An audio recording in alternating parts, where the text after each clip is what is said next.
spaced out between stories too. Yeah. Oh, right. Yeah, because you went from Stanley Cup to... Yeah, especially for the sports, yeah. Just like that. So just at least a little. Mm-hmm. Okay. All right. Stand by in studio.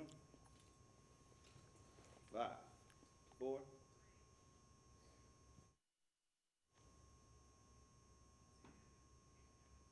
With the economy showing signs of weakness at home and abroad, President Barack Obama strongly urged European leaders on Friday to prevent their looming debt crisis from dragging down the rest of the world and asked Congress to quickly pass legislation to put construction workers, teachers, and others back to work.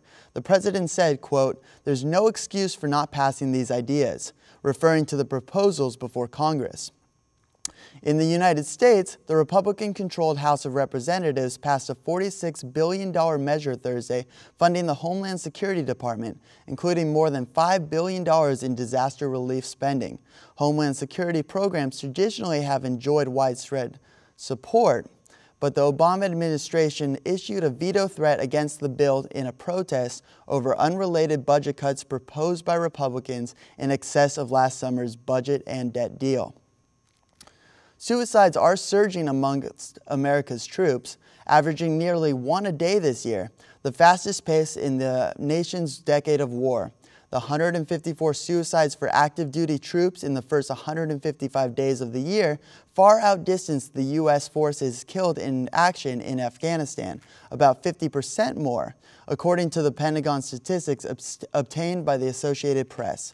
The numbers reflect a military burdened with wartime demands from Iraq and Afghanistan that have taken a greater toll than foreseen a decade ago. The military is also struggling with increased sexual assaults, alcohol abuse, domestic violence, and other misbehavior.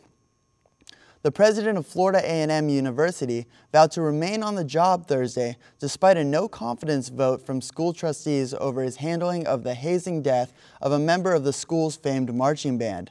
The Board of Trustees voted 8-4 against James Ammons as it questioned his management of a broad range of issues, particularly calling into question what it saw as his lax attitude in managing the fallout from the November beating death of drum major Robert Champion. Following the vote, Ammons said that he intends to stay in his position as president of his alma mater. This weekend in sports, the Los Angeles Kings hope to continue their road dominance tomorrow as they attempt to close out the Devils in Game 5 and hoist Lord Stanley's Cup.